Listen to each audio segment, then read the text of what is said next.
It's the Tiger Sports Live Breakdown Podcast brought to you by Crossbuck Construction Company. Now, here's your hosts, Scott Barrett and Brian Babcock. Greetings and salutations on another Breakdown Podcast. A quick thank you to Nate Leidy, Crossbuck Construction. He's been really supportive of this. It's been great, and we've got a little special content tonight with Jigs and I. We're going to break down Liberty Center Youth Football, an organization that's been around since 2010, and by most standards is the root of a lot of successes in the varsity program. We're trying to get a larger introspection about why Liberty Center football is so good. Of course, the varsity coaching staff, the work, the weight room, the nutrition, but I think it has its roots in youth football. So tonight we've got some special guests. Todd Spangler, a 99 grad, who was one of our early directors, been with LCYF since 2011, been a varsity coach since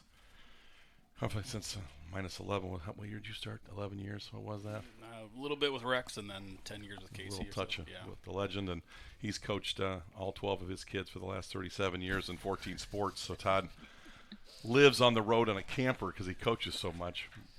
Rex Miller, a legend of the 93 state championship game, been with LCYF since 2010. He's been a coach and graduated in 96. Kyle Parasini, 2002 grad, been with LCYF since 2015. And Neil Carter, a 2001 grad, and joined LCYF somewhere around 2017. So welcome, guys, into the Breakdown Podcast. We all know each other pretty well. Go way back, all former legendary players and guys that know the program very well. And Jigs, we talk about youth football all the time. We talk about retention, excitement, energy. We talk about the junior high group, which we'll talk to next week. Jesse Miller and the guys, Whitmire, Coach Whitmire. But good group to start having a conversation as you reflect back all the records we're setting, regular season, NWOAL. We keep talking about varsity players every week and coaches. It doesn't get old, but I think there's a bigger story. Yeah, well, this is definitely where it starts, with these guys right here. I think I coached in 2011. Were you fired? Did we fire you then? I might have got fired. It was me and Eric Weimer as a coach. Well, then you definitely got fired. We probably got fired, and we just got excluded going forward. I know that feeling. I know that feeling. I think we just won too many games. But anyways, no, this is where it starts right here. When getting these kids excited, it's fun to go up there and watch on Sundays and see the participation, the numbers, and the amount of participants and coaches that are giving their time to this thing. And, it's kind of a thankless type of job, right? I mean, you guys are showing up every Sunday and practice once a week and obviously bringing the other coaches along with you guys. So it's just such an important thing, and it starts right here. So in 2010, I think I hosted a 12-ounce hamburger fest at my house. 26 guys came. 5 guys stuck around to want to start. A couple guys came later in 11, and Todd, you were one of them. Rex Miller's been coaching since day one. Wanted to have you guys in to talk about this a little bit because I know we always talk about youth football, and it's good. It's fun. We're all out there. We've all done it with our kids or not with our kids and directing it. But you kind of remember its origins, and we had 87 kids year one, which was a good start for us. You probably remember that. It was a little bit much smaller. I think our peak numbers, we were approaching 240 kids at one time before Napoleon got smart and at least put something together. And then so we've been hovering around that 190 to 215 mark for all these years. I think this is our 16th year in operation. That's a long time. You guys all had hair, less gray for sure. Doesn't matter how much you comb that, Rex. And you just gave into it, Neil. You got smart and just got rid of it. I gave up. And that's the win for you. That is the win. But I want to talk about the formula and why LCYF has been, it's grown, it's sustained, and I wanted to get each of your opinions on that because I think everybody has a different perspective on it. But Todd, what has been the winning formula? And you've done a lot of coaching. I mean, you do a ton of work with your kids in the community, and you see a lot of youth, a lot of sports, a lot of kids. No one puts in more time than Todd Spangler. But what are your thoughts on the formula of why it's been sustainable success for us? Well, I mean, I was with you in that kitchen and you're eating all the cheeseburgers back then. And truthfully, back then, I didn't see the importance of, starting with youth football. But we were approaching some of these other teams in the area's numbers. We had 30-some kids at the varsity level. We did. 10 to 12 at the junior high level in a grade. And so I was a little skeptical at first. But then, obviously, things got started. And I think we've said it's less is more. I mean, I think that, we're 2 days a week practice, younger grades even cut down to 1. Games are an hour on Sunday. Everything's fun. Everything's about retention. But, we dabbled in with games and playing teams and all that stuff. And, we just settled back into what we do now. But, the guys that we have coaching at each level, we make sure that there's the right person in charge for each of them. Yeah. And, it's a trickle-down effect. I mean, then, all the guys buy into it, and, it's been great.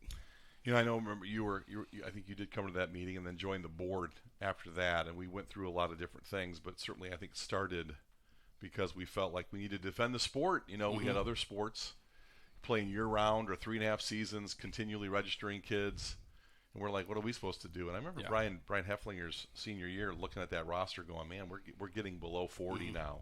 Yeah. So to me, it was just a defense of the sport. Yeah. I never really thought it would grow to rosters of 68 and 72 varsity players. Right. And that's been a byproduct of, I think, the excitement of youth. And we were losing those fringe kids. We were. I mean, that was the biggest thing. I think you could see, you always had your 6-8 tough kids per grade, but, I could go through each class through the years, and there were kids that maybe on the fence on playing youth football, a little scared, a little timid, but, they turned out to be maybe a great special teamer or a pretty good varsity player by the time they got there. And we're not losing that now. And being on just great teams. I mean, the experience, even if you're not a prolific player, you're still experiencing, something pretty special on Fridays. And I think that's been also part of our sales pitch is, hey, you can be a part of something really different. And I think Liberty Center football's proven that. Rex, you've been around a long time. You got a lot of coaching in your family. Your brother Ryan is an outstanding assistant on this team. Your dad's a longtime coach. I coached with your dad. It was a lot of fun. He really enjoyed me a lot. We had a lot of fun. Very calm, easygoing practices. Right. But you've been coaching since the origins, and you've seen a ton. But it seems like we have had a lot of continuity in guys that want to be in the program, like you. And what do you think some of that success is attributed to in some of that form that you've seen at the ground level coaching? I always go back, like, I'm sure you guys have all heard me tell the story. I'm not going to mention names specifically, but that 2010 year was the first year we kind of revamped everything. And I had a kid on that team, and he was, to put it lightly, just wasn't very good. He struggled. He couldn't throw, couldn't catch, couldn't do a lot of things. And then he stuck with it. After the year was over, his mom thanked me for letting him be a part of it, to let him carry the ball, let him do some stuff, because I think she saw it too. But fast forward to when that kid was a senior, he was all state, but I think other programs get pigeonholed into, okay, these are the guys that are good now, and they lose those guys. Those guys go away, those fringe players like Todd talked about, and they don't keep those guys. So they never know what they truly have. Because, the studs that are in 5th and 6th grade are the ones carrying the ball. They're the ones getting to do all the dirty work. So, or not all the dirty work, the accolades. And then you get some of the other kids that, have to play on the line, and they lose interest. They don't want to see, the stud running back in 5th grade turn around and get 40 carries and 7 touchdowns. They're like, oh, I'll go play golf, or I'll go play soccer, or I'll go run cross country or something. So I think that's a big part of it, is we try to include everybody in everything that we're doing. Kyle, you've joined leadership and a part of the directors group for quite a long time, and you're very involved in basketball, so you see youth at a lot of different levels. What do you think? Everybody seems to have a little bit a different perspective on the success and why we've been able to sustain that. What's your perspective? Well, kind of like what they were saying there as well. Keeping the kids interested, have fun.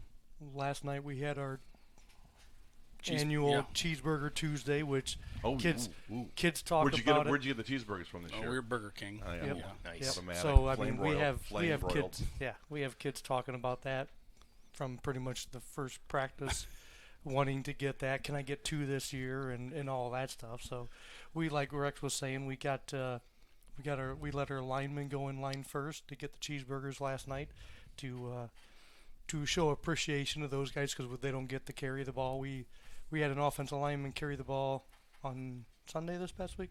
Yeah.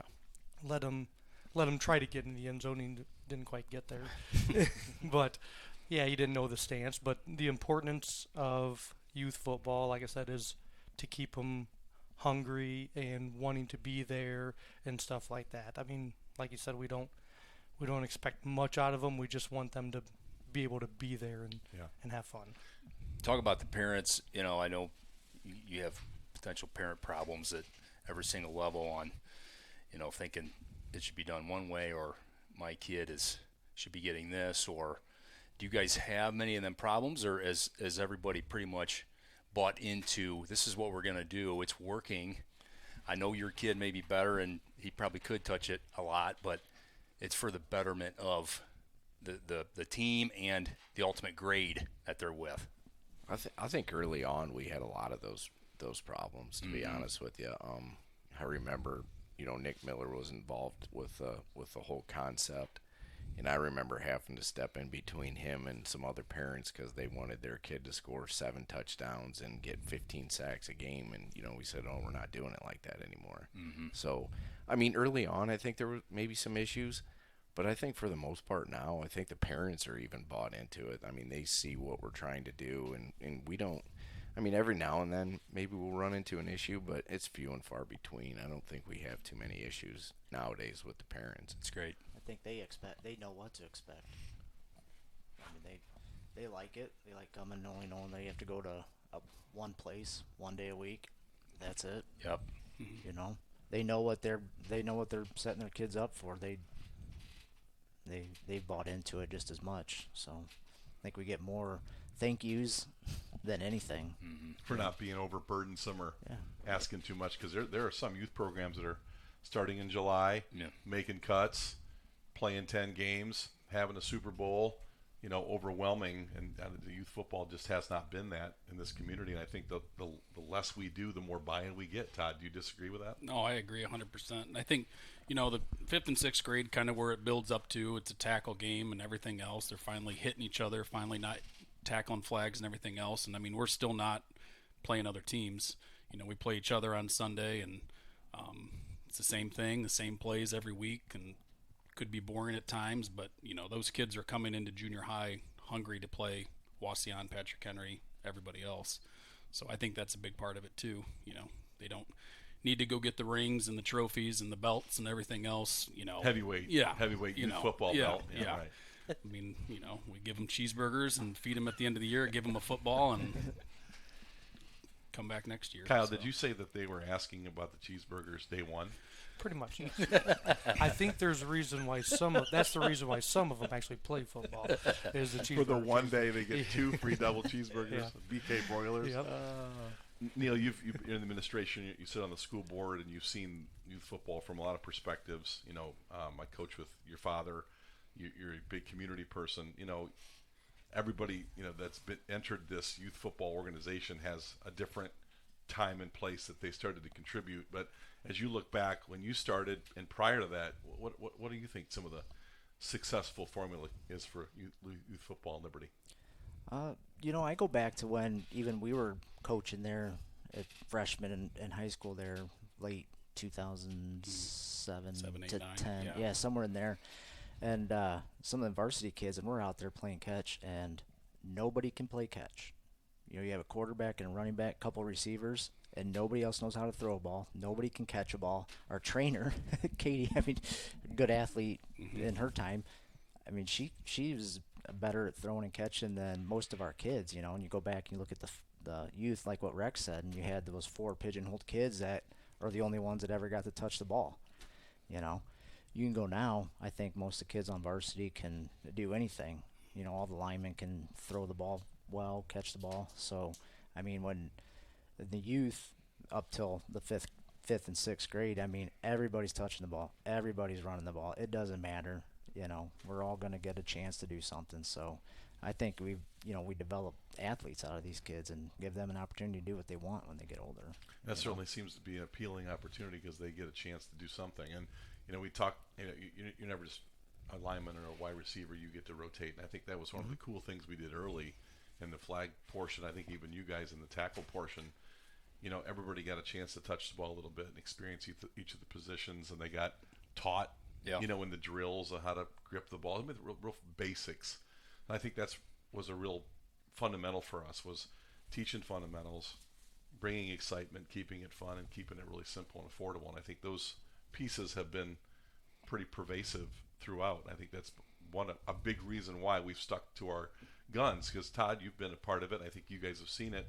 We've been asked to be a part of leagues and start in July and go to November, and I mean, it's every year. I used to get that request, and I'm like, guys, I mean, we're looking to do less, and they were just astonished that we didn't want to do more, and that we've stuck to that. I think that's why we've been successful. But I mean, you see that all the time. You see all these leagues and these teams, and it doesn't help them in the long run. I had a text this week from some new league foreman, Napoleon Delta, Rossford, all these teams, and starting in September, and then we playoffs and a Super Bowl and everything else. And I mean, we've been down that road. We played Columbus Grove, Gibsonburg, PH a couple of times, went over to Delta, and most of them were good, but I mean, we took our lumps. I mean, and we always did that on the Jamboree night, and it was embarrassing. Like, I mean, we were running our 35 power, and I remember Columbus Grove came out with wristbands and running no huddle, and we were just like, what is going on? I mean, it was like, but I mean, they're probably practicing 5 days a week, and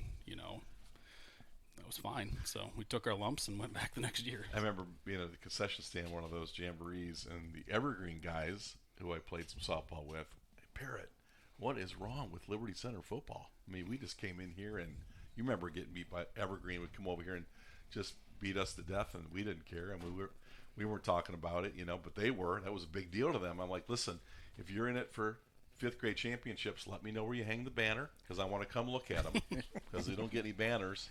And they just thought that was their almost a pinnacle for them, was to come over here and beat up on us. And sometimes I think that's where a lot of these programs are at. They put a lot of energy, competitive energy there, and a lot of those kids just fall off. And Rex, I think, and Jigs too, you've talked about it. That's where I think the gap begins to grow. Our more kids want to be a part of what we're doing, and less kids want to be a part of what some of those other programs are doing.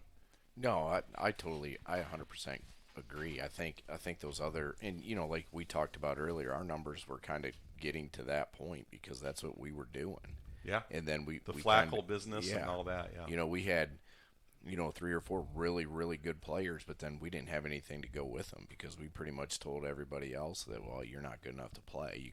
You can't carry the ball. And I think that's where some of these other programs are, I'm not going to say wrong, but they have a different philosophy. And, when you, I don't know what you want to call it, highlight 3 or 4 kids in 5th and 6th grade or 7th and 8th grade, whatever it is, then that's what you're going to have in the end. You're going to have those 3 or 4 kids from each class, and you're not going to have anybody else. You're not going to have anybody to block for them. You don't have a team. You just have 3 or 4 individuals that are really good. And I don't think you can sustain a program nowadays. I mean, that's really, I mean, if you want to talk about the recipe, that's the only thing different that we do than everybody else. We just keep everybody involved, and we're spitting out 20 kids per year per grade. I mean, that's in a school our size is phenomenal. I mean, there has to be something that we're doing. That's what we're doing, and it's working. All these other schools are, like you said, Scott, they're 5th and 6th grade championships, and we're going and playing competitively in 3rd and 4th grade, and it just doesn't work. Yeah. I think naturally as a coach, if you're going to play in a competitive league, you're going to put your best players in those positions, and you're not going to rotate. Exactly. And you're not going to get some kids in different situations and let them experience some success. Because you're playing another team, and you want to be as competitive as possible. But when it's in-house, you don't feel as pressured. It's okay. When those schools go to those other leagues, they're playing to win at 1st and 2nd, 3rd and 4th grade, and I mean, there's no rotation. They're not developed. You don't know what you're going to get. You have no idea. Like I said, with the 4th grader, the 1 year that I had, I mean, he was legitimate. I mean, he was a stud when he was a senior. I mean, after we get done, I'll tell you who it was. But I mean, that was honest to God. This guy he was bad. I mean, he was the kid that everybody would be like, hey, he's no good. We got to get, he's not getting the ball. And we just he was an afterthought. And that kid goes away in other programs. He's not there. But like I said, you stick to it, go through the youth program, get into junior high, get into the high school lifting program, and develop, mature. We give them that opportunity before we outcast them, so to speak. Sure. And next thing you know, it's a productive player. Yeah, and I think there's development stage, and there's kids in 3rd and 4th grade that aren't ready for physical contact that will be down the road. Exactly. So if you put them in situations where they're just getting hurt and they're getting stomped every play, that's not going to be very fun. And that's a kid that you'll lose if you don't put them in situations to succeed and maybe not get dominated as much. Stick them around, and who knows what they'll turn into. I mean, that's a big thing too. I mean, I think 3rd and 4th grade, 1st and 2nd grade, those guys, every kid runs the ball. So it's not like, okay, we got this kid that weighs 30 more pounds than every other kid, and we're going to turn around and hand it off to him and let him score 15 touchdowns. He's going to get his carries. He's going to get a couple carries a game, might score some touchdowns, but you know what? The kid that's underweight is going to get his carries too. Yep. So, I mean, it just keeps everybody interested. Everybody's got a stake in the game, and that's a big part of it. And everybody wants to carry the ball. I remember Coach said, everybody's like, hey, Coach, can I get the ball? I mean, everybody wants a chance. So give a chance. Yeah, I'm sure it does. Yeah, of course. Even in 5th and 6th grade. I'm sure 7th and 8th too. I got linemen coming up to me all the time. Hey, can I get the ball? Can I get the ball? You block first, and we'll get you the ball. Kyle, you've been a part of leadership for a while. And when you guys, do some preseason planning and exchange texts, used to be big meetings for hours on end, and we've been able to, or you guys, I've been out of it for a while, but you guys are able to, it's just kind of on autopilot, but talk about a little bit, any innovations or things. I know we used to talk all about weights of runners and rotation, kids getting a chance to do different things. You talk about limiting time, I know Todd and Nick used to end games like, okay, we're on the 8-yard line. This is it. Parents, grandparents, they have church, they have family. Some of those innovations I think were really critical for us because we could have taken it to the next level. And you guys have been very disciplined at leadership. Talk about how you guys have sustained that together to be able to keep this thing rolling the way you have. Well, it's like on Sundays with our 5th and 6th grade, because I've been with 5th and 6th grade the past couple of years now. And we, like you said, we have our time limit. Usually on Sundays before our jamboree, we just run scrimmage style where we just run roughly 10 plays. Doesn't matter if they score 6 touchdowns or 0 touchdowns. We run roughly our 10 plays. Now, if we're down to the 5-yard line, we might run 11 plays, try to get it in, get the kids excited and stuff like that. But if it gets to 11, 12 plays, they don't get in the end zone, then boom, they get their chance next time.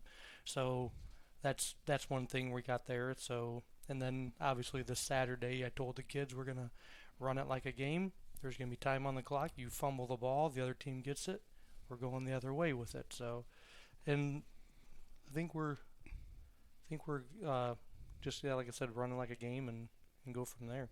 So will the Jamboree again? Is that coming up? When is that weekend? When is that coming to us? This Saturday. Yep. Oh, it's this week. Yep. So this Saturday is the end of the season. So when do you guys start now? When is the first practice of the year? Tackle starts usually the week of open house, and then I think flags after Labor Day. Yeah. Yeah. Yep. Yeah. So how long is the in season? October. Is it 8 weeks? Is it 7 weeks? 6. 6 weeks. I mean, it's a 6-week Yeah. season. 6 weeks. 6 Yeah, weeks.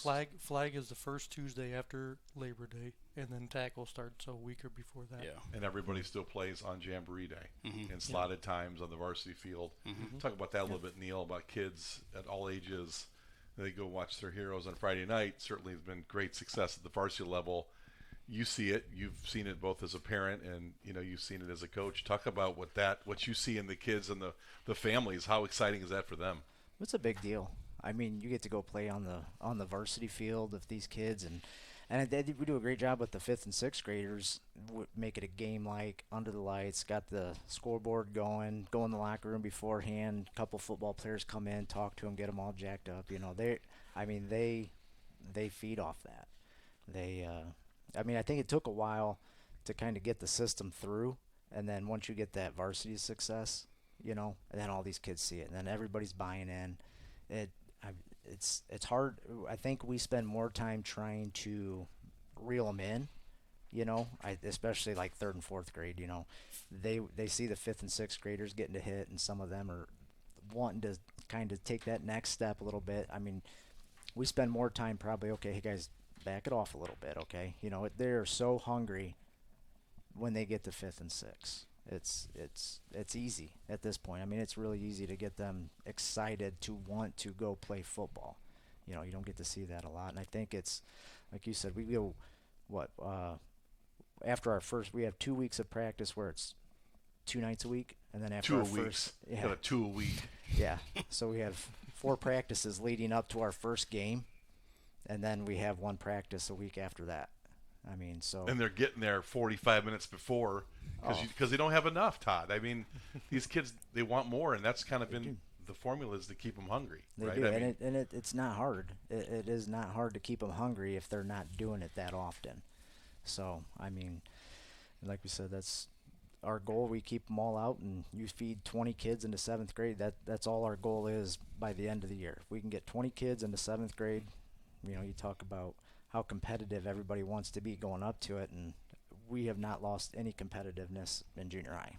Our 7th graders have never played another school other than their buddies their entire career, and then in 7th grade, you know, we're winning games. unleash the hounds. It's Unleash the hounds. we have not lost an edge to anybody, obviously. And then, you know, you get 20 kids in 7th grade, you lose a couple, okay. You know, You've been doing tackle since the inception, essentially, of your entry. Did that ever concern you in the early days that kids just aren't getting ready to play that 7th grade season because we didn't have a league, or we didn't do 4 days a week, or we didn't? Did I ever like think about that? Like you wanted a little bit more, or did you always feel like this was the right thing to do? No, I mean, we sat down with the junior high coaches and said, what are you looking for in a junior high player? And, you know, first and foremost, we want them to love football. And then, hey, we want them to get in a stance, know the positions, maybe the holes. That's it. You know what I mean? We'll take it from there. So, I mean, it was never a worry about, you know, did they know what a boot pass is or a power or anything like that. It was just keep them out, you know, be ready. But, I mean, you know our practice. I mean, we're hitting the 7-man sled every day. So, I mean, you know, we go do that. They're tackling. They're doing buddy or bloody. They're doing all that stuff. And I think, you know, we do a good job, these guys do now, with matching up the right kids or tackling the right kids, you know. I mean, the big 150-pound lineman isn't hitting Right. a little 70-pounder, you know what I mean? Like, so, you know, keeping them out, keeping them hungry, you know, piggybacking off of why they want. I mean, there's a lot of these varsity kids, all of them went through the program now. Yeah. And I think they understand the importance of the youth, and they're there on Sundays. I mean, Casey does a good job of, you know, telling these guys to get out there. So, I mean, last Sunday, I think we're out there, there's 25 varsity guys around there. I mean, just standing around, you know, and they might be pointing out something that they saw or whatever else. But, you know, when Kellen Weimer and Hunter and, you know, some of these guys are talking to them, I mean, that's a big deal to those kids. I mean, because I think those guys were in that situation years ago, you know, whether it was whoever else was coming down to, you know, their games. So they see the importance of it and buying in. And, you know, I'm sure we'll make an importance that they'll be there on Saturday as well. You know, they'll all be out there in the field watching them. And, you know, it's pretty cool when you see a true K through 12 program like we have. I mean, that's what it is. Todd, it's Yeah, pre-K. It's Yeah, pre-K. pre-K, yeah. Those- Some pre-KK. Those I mean, it's kids like- just You got to bring the 3-year-old. we've Yeah, already go in there, yeah. throw him in there Yeah. for a couple reps. yeah. So Rex and Jigs, address the culture part, because I think that starts early. I think that, you know, culture is important. It's an overused word, but I think having ex-players, 7-man sleds, and the stories, and the dads and the uncles, and all the people that have played, and then all the grandparents and aunts and uncles on the sidelines who played or watched or supported. I mean, there's not anybody that goes to youth football, whether you're a coach or a parent or a grandparent or an aunt and uncle, that haven't been a part of this. And how important do you think that is, Jigs? Because you coached, Yeah. and Rex, you'll get that next. But, you know, just having all the, it's not exterior people or people that haven't played. It's ex-players Yeah. that have been coaching in this program. Well, How important is that? Yeah, I think it brings some credibility, right? These are guys that've been through Liberty Center program. They kind of know what we're about. And you were coaching prior to having kids. Yeah, you weren't I was, really, you know, right. they kind of know, they've been through Liberty Center. They know what it's about. They know kind of the offense and some of the defenses that we run that can be instilled back into these kids. This familiarity with other coaches to where it's not getting so competitive where I want to beat you or it's just like we're playing each other, but we're on the same team here. There's two different teams, but we're on the same team. So I think that's really important. And then, just the excitement of a kid to be able to come on a Sunday and have grandma, grandpa, aunts and uncles, cousins, mom and dad watching. It's pretty cool. And there's a lot of people there that show up to these games. I mean, I've been to 3, to watch some nephews this year, and the crowds are great. It's an exciting time. So I just think it's similar to Friday nights. There's just a momentum builder, and it just keeps rolling down the tracks. Norm Zeider was on that first group. He's been a big supporter, both leadership-wise, and then Swanton Welding's been a big financial supporter, as we've had great support in the community. But that first game of the morning of our first week, the excitement is you walk up to that first game that we'd ever done it. I just could not believe the electricity. I think you remember that. Mm-hmm. And it kind of is nostalgic now, because that was the humble beginnings of youth, and we just implemented it. It wasn't perfect, but I think the community really liked it. Now, Rex, I wanted you to talk about the culture of former players, dads plugged in, as what Jig said. Everybody's kind of on the same page. I mean, maybe a little bit, a little different, dialect, but everybody's on the same page culturally. Yeah, no, I mean, I like what Jigs brought up about the team. I said a lot of times when you're battling against your buddies and guys that are basically on your team, collectively you're all on the same team. But sometimes we have to take a step back as coaches, and we have to remind our kids, hey, we're all Tigers at the end of the day. Yeah. It doesn't matter if you're on the black team or you're on the orange team now. At the end of the day, we're all Tigers. You mean there's no yellow Tigers or No, purple there's no Tigers? yellow Tigers. We're all some Tigers. leagues are into that. Yeah, we're all Tigers. Green Tigers? No, it's not that. But sometimes that's I would say if there's one kind of battle that we have to fight, that's what it is. Yeah. Because sometimes the kids get, okay, well, I'm on this team and I want to beat this team, and but we have to remind them constantly that we're all teammates. And I think culturally that does, like Todd said, we got the high school kids down there, and those guys don't even have to say anything. They just have to be there, and everybody's eyes are like, oh my gosh, look at these high school kids are out here watching us, and they love it.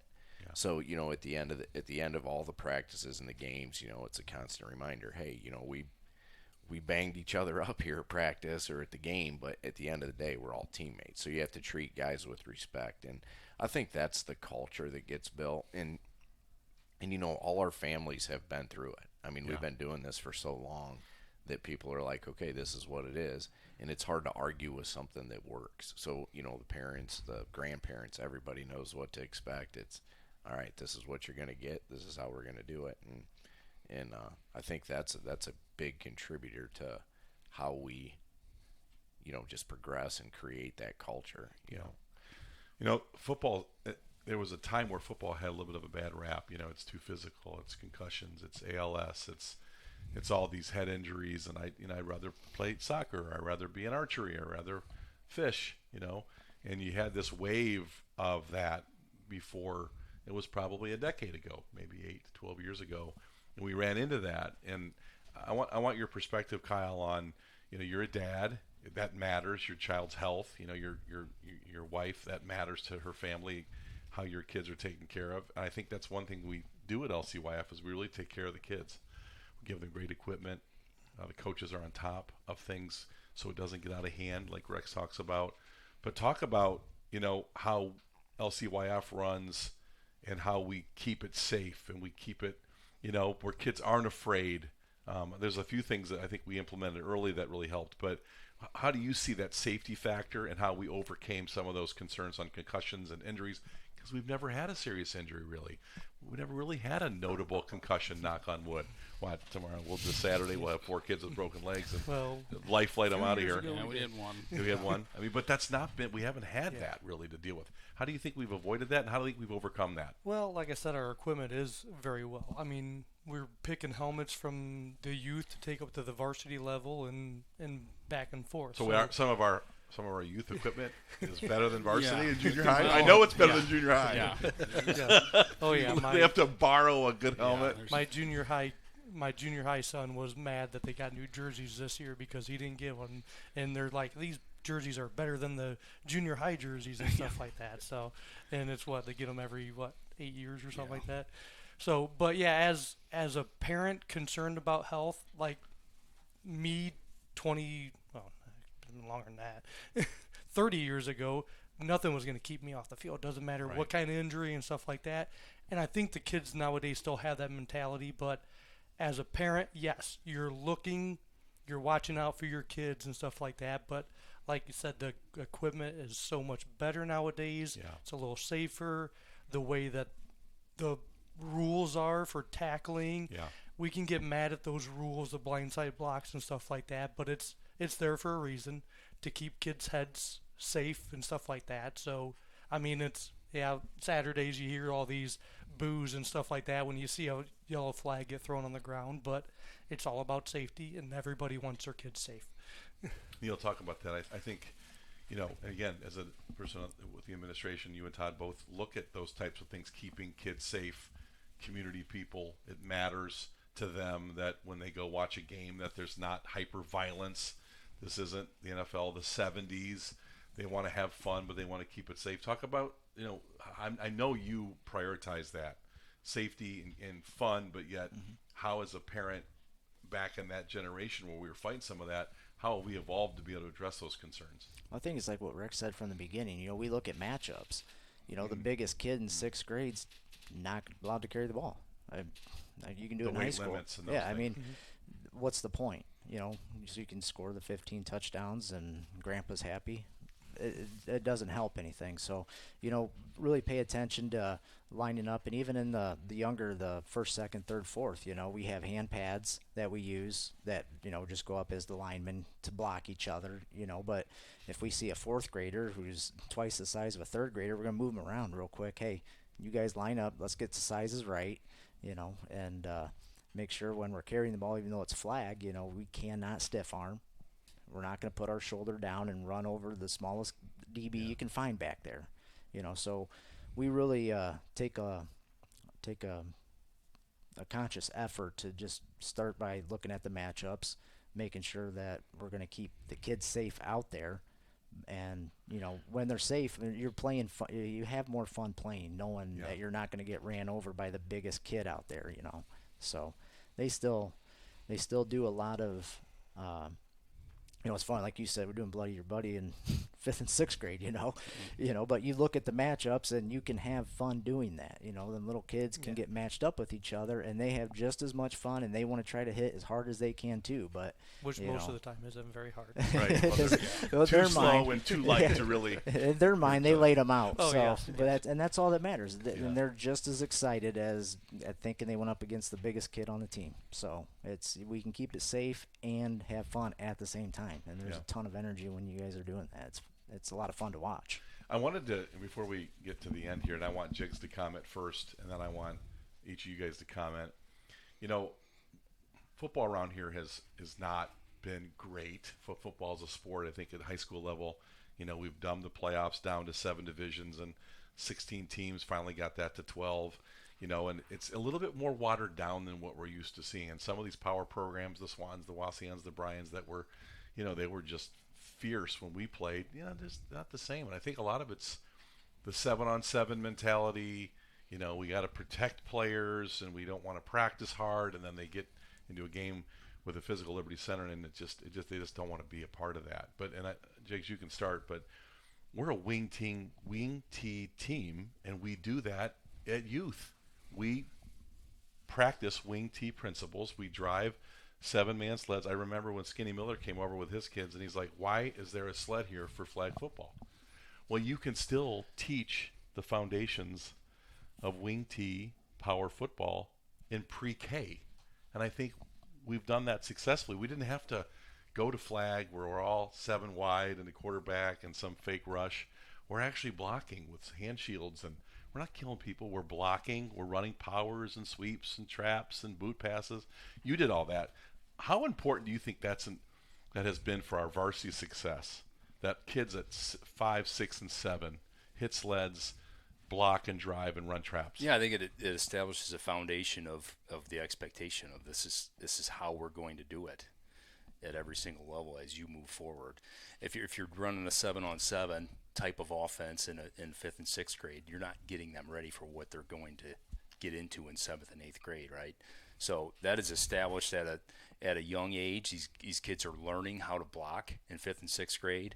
You know, they're going live. So when they get to 7th and 8th grade, like Todd said, you have an understanding of the playbook, you have an understanding of a whole, and left side, right side, and where things are going. So you're prepared as a 7th grader and hungry once you get there. Rex, talk about that. You were quarterback.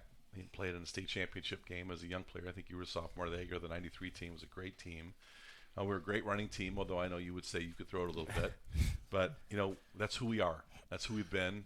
We want to block. We glorify wings and guards here, not so much quarterbacks and I guess the fullback to a degree. But we value an offensive line to a high degree here, and I think that starts early for us. How important do you think that is when you're 5 and 6 with a hand shield and you got to push somebody at least forward and be physical and contact them, and you get to be in the high school program and you're already kind of geared up to be physical? Yeah, no, I mean, you're exactly right. Like, I always do something with my 3rd and 4th graders when it seemed like I was there for 6 years. I don't know how long it was, but I was there for a long time. And I'd always break them apart, and I'd ask them, all right, who wants to be the quarterback? And I'd have half of the kids would For go sure. over to be the quarterback. And they'd say, all right, who wants to be a running back? And about 3/4 of what was left would go over to be the running back. And then there was about 5 or 6 kids that just be standing there like, oh, what do you want to be? And they're like, I have no idea. And it's like, all right, here's what we're going to do. So I'd take the 5 or 6 kids and I'd be like, you're my lineman. You're my starting lineman. And then I'd go over to the running back group and I'd say, I need 3 of you guys. And I'd take 3 of them. Yeah. And then I'd go pick a random one kid from the 20 that were standing there that wanted to be the quarterback. And I'd put him out there. And then I'd look at everybody else and go, what are you going to do? Where are you going to go? Because this is the team. And if you want to be the running back and you're not one of the best 3, then you got to figure something else out. Or, you know, with the quarterback, there's 20 of you standing over here. Yeah. Only one of you can be the quarterback. So, you know, those guys kind of start understanding that there's more value in other positions. You know, it's not just the quarterback. It's not just the running back. It's the line. I mean, our high school success stems on our linemen are just animals. Yeah, and they are. I mean, they're mean, they're tough, and, you know, they get to play. I mean, if you want to go to the next level at Liberty, I think you need to be a lineman. You got the best chance at doing it there than any other position. So to try to get that instilled in those guys, it's, you know, that's what they need. And you know, they understand that. So, You know, you talk about valuing linemen, you feed them Little Debbie's. You know, Nick's talking about fudge rounds and zebra cakes, and it's like, are they tough? Are they zebra cakes? But it's working. It's working. Cifuentes loves them. You know that. Those guys all, you probably love them as a coach, right? Yeah. I love zebra cakes. Look at me. I love them. Nick talks about fudge rounds like it's, you know, like it's a vegetable. But the physics, you know, you get unique perspective. You've been coaching a long time, all these different levels. How important do you think it is to introduce some of those base concepts as a very young age, as kids just, this is what it's going to be. Some things Rex talking about, you get it. No, nothing changes when you get to be a tackling 5th grader. Nothing changes when you go to 7th. It's like all the same. It just, you're growing with your body and naturally progressing through that more physicality as you get to high school. Yeah, I mean, having the playbook that we have, I mean, Kyle's got like a version of what we've done for the last 10 years, these little laminated cards that, 10? yeah, 10, I mean, 16? well, maybe, I don't know, there might be a few more. Some of Todd those Spangler. cards- All right, you know, okay, we're going to Some run of those 4 cards power. are old. Some of those cards are old. Yeah. But I mean, you think about one of our shirts we had how many years ago is back of it, 35 power. So we gave that to every one of the kids, and all of them are wearing it. Half of them don't know what it means, but I mean, everybody in the community know what it means. It's a Like signature. that's what we've run. You know what I mean? Like, so I mean, you know, I think, you know, we on Sunday there was kids running outside and, you know, trying to get to the sidelines, and these guys are constantly, you know, cut back up. I mean, all that little stuff. I mean, they're just, you know, I mean, you know, but the physicality is, I mean, there's not a lot there at the 5th and 6th grade level, but, you know, they're teaching the right things, you know, and I think we have a good group of line coaches that put an emphasis on the line is fun, you know, like that, you know, like Chad and Brian and all those guys. I mean, they're down there, and we had Matt Schwab last year who would bring. We talked about it the other day. He'd bring a cooler of pancakes.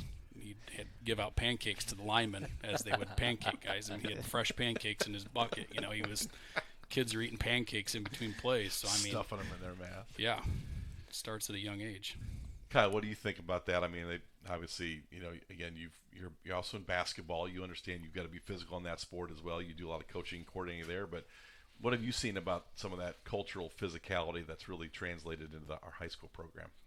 Yeah, I mean, really, like I said, our basketball program is finally starting to go up on the edge.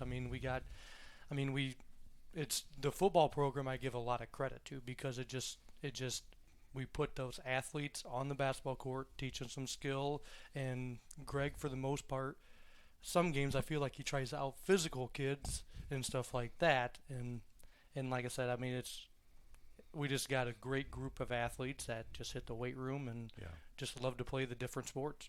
Neil, you played, your position was a lineman, you were a guard, and that's a glorified position in this offense. And I'm sure when you're talking to your kids and you're talking to all the kids you coach, you bring a lot of perspective to that. I want to be a running back, coach. Well, you want to be. This is where the money's made up front. Do you have those conversations with your kids?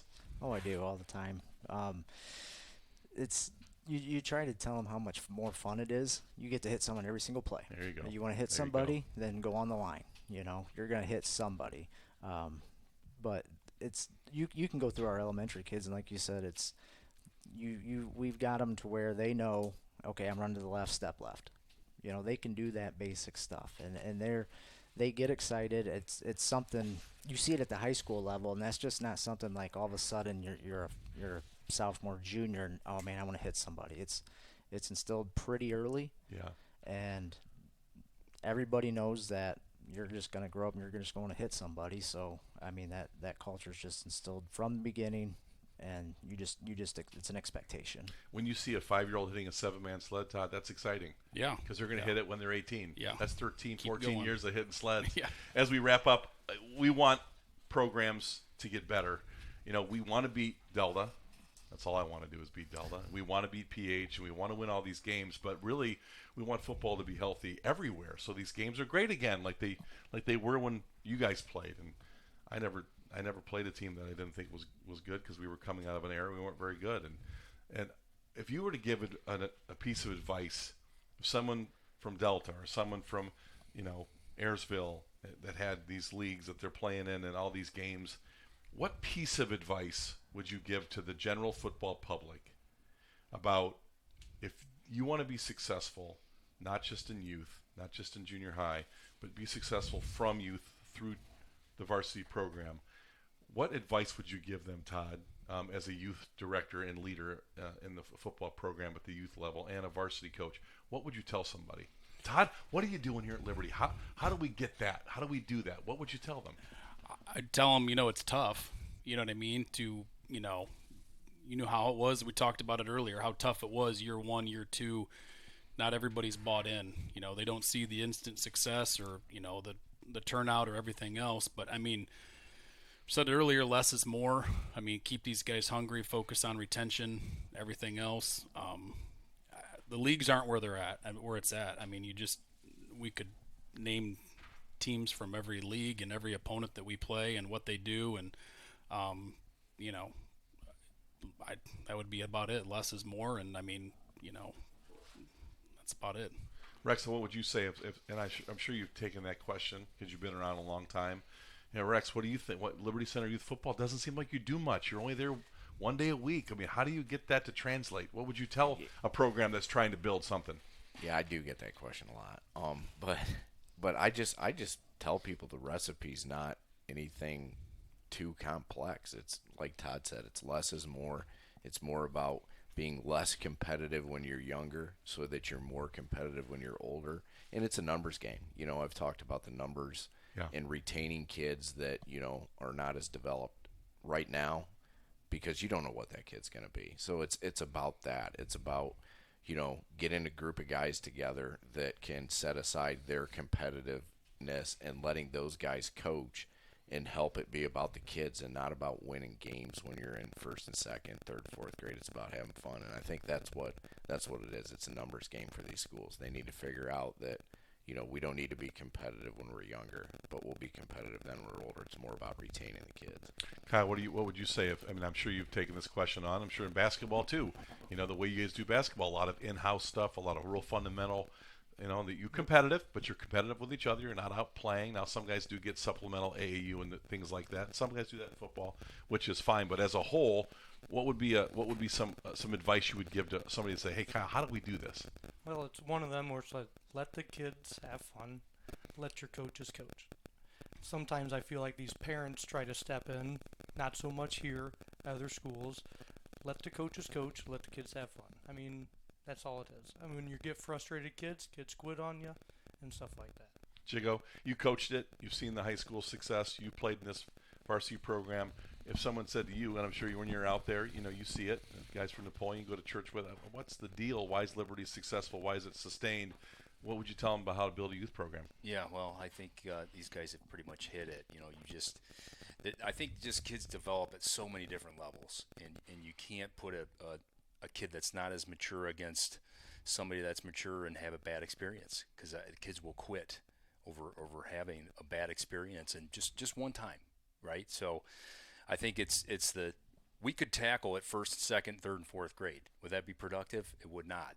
But there's teams that are doing that. We're not doing that, and that probably helps with some of the lack injuries that we have here, because we're not hitting till it's fifth and sixth grade where these kids are more developed and ready to go. And I think the coach, like the participation, is such a big thing. I mean, I go out there and there's 2, 3, sometimes 4 coaches per team that are willing to help. The dads have bought in; they want to contribute, and I think that's a big piece of it too. And retention, man, that's what we're talking about. Just keep the numbers up, keep the kids out. That's key. Neil, what do you think? I mean, you've seen, again, you came in a little bit later. Todd and Rex, and I've been with it a long time, but you kind of came in a little fresher and saw perspective. What would you say if someone said, listen, we want to build something at our school? What would be your advice? What would you say to them? Sometimes I'd probably say,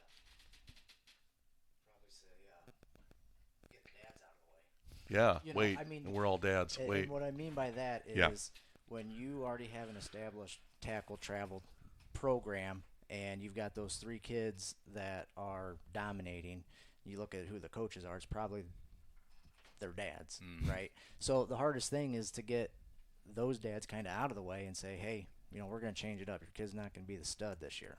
We're going to move things around. So I think that's the biggest thing. And, I think just getting the word out more, not wait for people to ask us. I'm with you. Like, we want to have our varsity pushed. We want to see that competitive league balance. Just get out there and tell people, hey, this is what we're doing. I think it would help a little bit, because there's so many people that come up and are just floored, shocked when they, for the first time, maybe they bring their kid to Liberty Center youth practice, and they're like, not what I expected at all. They have no idea that we're hardly doing anything. Yeah. It's like, wait, you're not doing anything here. I figured you guys were already running plate runs, and doing all that other stuff, but it's not. We get the word out there and try to get some people out of the way that can open it up for other volunteers. We really don't have a problem getting volunteers to help coach. Like you said, we've got 2, 3 dads out there. You just tell them at the beginning of the year, here's how we're going to run this division. Yeah. And okay, that's it. As one of the originals, I have an opinion on that question. That's why I asked it, because I wanted to finish up this podcast with a big thank you for you guys coming in and from seeing it from 87 or 84 kids in year 1. I think it's the people. I think it's our corporate support every year. You don't even have to ask them, and they want to participate. There's tons of kids that can't afford this or need a little bit of that, or we support those kids even through varsity sometimes, some of those kids that are in need. I think that plays into it. It's a safe place for them. It's a place they feel supported. We have great coaches. We have former awesome players. We have legends of Liberty Center. coaching these guys, and they don't really know that you guys were all so good in the program and went through the greatest eras that we've ever played in. I think that's a big part of it. I think we do things safely, and we make it enjoyable. We don't ask too much of it, and then when it's over, and you guys can move on to your other 46 sports. I think Liberty Center Youth Football is an institution. It's a gem of our community, and it's because of you guys. It's because all the time you guys put in. No one's on a payroll here, and I honor you guys. Certainly honor the guys that have been doing it the longest. And Liberty Center Youth Football, a big reason why Liberty Center Football has had sustained success. Every program has success. Liberty Center has had sustained success. Thank you very much to Nate Leidy and Crossbuck Construction. Thank you to our youth guys showing up in the breakdown segment. This has been a fun one. I've seen all these guys, coached a lot of them, coached with all of them, and I think we've got a bright future because of Liberty Center Youth Football. Thanks, guys, for coming in. Thank you. Thanks, Scott. Crossbuck Construction Company, providing exceptional quality for our clients for over 20 years. Call 419-966-9341 for details. Demolition. We handle the tough stuff so you don't have to. Our demolition service is all about safety and efficiency. Whether it's old concrete, asphalt, or structures, we've got the tools and the skills to clear the way for your new projects. Hauling services. You have debris? We'll take it away. Our hauling service with our dump trucks are ready to remove and transport materials from your site, making your construction or cleanup projects hassle-free. Residential concrete. Your home deserves the best. We provide top-notch concrete services for driveways, sidewalks, patios, and more. Expect a perfect finish every time, adding value and curb appeal to your home. Commercial concrete, strong foundations for your business. Our commercial concrete services are tailored for durability and precision. From large foundations to flat work, we ensure your commercial space stands on solid ground. Excavating and site prep, digging done right. Our excavating services are all about precision and care, whether it's for foundations, landscaping, or drainage installations. We ensure your ground is prepared perfectly for what's next. Drainage solutions. Keep water away the right way. Our drainage solutions are designed to protect your property from water damage. We assess, plan, and implement effective drainage systems, ensuring long dryness. Here's some of our Crossbuck construction statistics. 55 years of experience, 1,216 yards of concrete poured, and over 3,000 tons of material moved. Call Crossbuck Construction at 419-966-9341 for details, or go to Crossbuck.co to get a free quote.